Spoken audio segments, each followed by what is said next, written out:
Good evening students. आज हम आपको कक्षा 8वीं का अध्याय नंबर 1 वर्कबुक सॉल्यूशन करवा रहे हैं। मुगल सम्राट एवं उनका प्रारंभिक प्रतिरोध। क्रियाकलाप 1। भारत पर बाबर ने कब और किस दिशा से आक्रमण किया? क्या आज भारत की सीमाएं मध्यकाल की तरह सुरक्षित है? हमारे सीमावर्ती देशों की सूची में कौन कौन से देश शामिल है? बाबर ने 1519 ईस्वी से 1526 ईस्वी के बीच भारत पर 5 बार आक्रमण किए। आज भी भारत की सीमाएं मध्यकाल की तरह सुरक्षित है। उत्तर में चीन और नेपाल है, पश्चिम में पाकिस्तान है, पूर्व में म्यांमार और बांग्लादेश और दक्षिण में श्रीलंका है। मुगल साम्राज्य के विरोध में स्थानीय प्रतिरोध के क्षेत्र को मानचित्र पर दर्शाइए। तो बच्चों, ये हमारा जो क्षेत्र इसमें दिखाया हुआ है, यही वो क्षेत्र था जो मुगलों का जिन्होंने प्रतिरोध किया था। मुगलों के खिलाफ हरियाणा में कहाँ कहाँ लड़ाइयाँ लड़ी गई थी? तो बच्चों, ये हरियाणा का मानचित्र दिखाया हुआ है। इसमें हम देखेंगे कि हमारा जो कुरुक्षेत्र वाला इलाका है, यहाँ पे कैथल वाला इलाका है, यहाँ पे प्रतिरोध किया गया था, और पानीपत में किया गया था, और मेवात में किया गया था।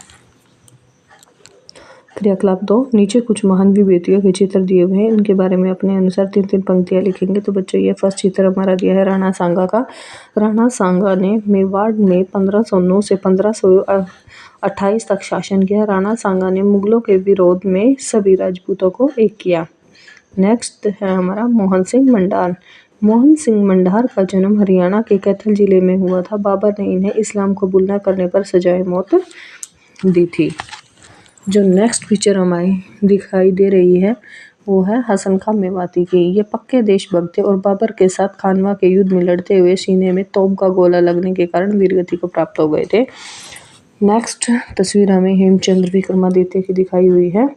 इनका जन्म 1501 ईस्वी में राजस्थान में हुआ था। अपनी वीरता के कारण दिल्ली पर 29 तक शासन किया था। 29 दिन तक इन्होंने शासन किया था। अपने जीवन में 22 युद्ध इन्होंने जीते थे। रानी दुर्गावती गोंडवाना राज्य की एक कुशल योग्य प्रशासिका थी। दुर्गावती ने अपने राज्य को मुगलों से बचाने के लिए बड़ी बहादुरी का परिचय दिया था। अपनी आत्म सम्मान को बचाने के लिए छुरा भी घोंप लिया था। मिलान करें। कोमलगढ़ महाराणा प्रताप, कालिंजर रानी दुर्गावती, रेवाड़ी हेमचंद्र विक्रमादित्य और गोंडवाना दलपत सिंह। क्रियाकलाप 3। यदि तुम उस समय भारत के देश के एक राजा होते तो क्या मुगल आक्रांताओं के खिलाफ क्या कार्रवाई करते? अगर मैं देश का राजा होता तो अपनी प्रजा की रक्षा करता, सूझबूझ से निर्णय लेता और अपनी मातृभूमि की रक्षा के लिए प्राणों का बलिदान भी देने के लिए कभी पीछे नहीं हटता।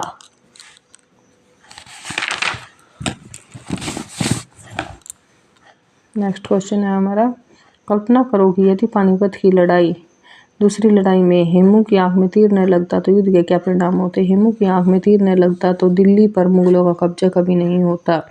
हेमचंद्र विक्रमादित्य का संबंध हरियाणा से भी माना जाता है। हरियाणा की भूमि पर इतिहास में अन्य राजाओं की सूची बनाइए। पृथ्वीराज चौहान भी हरियाणा से थे, महाराजा अग्रसेन, कर्ण और राजा हर्षवर्धन।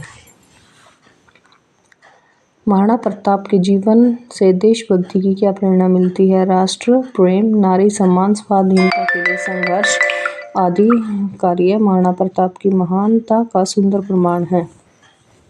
क्रियाकलाप 4। 7 अक्टूबर 1556 को भारतीय इतिहास का वह विजय दिवस आया जब दिल्ली के सिंहासन पर सैकड़ों वर्षों की गुलामी के बाद राजा हेमचंद्र विक्रमादित्य ने हिंदू साम्राज्य की स्थापना की। कठमंडला की रानी जिसके हाथ में तलवार थामी और रणचंडी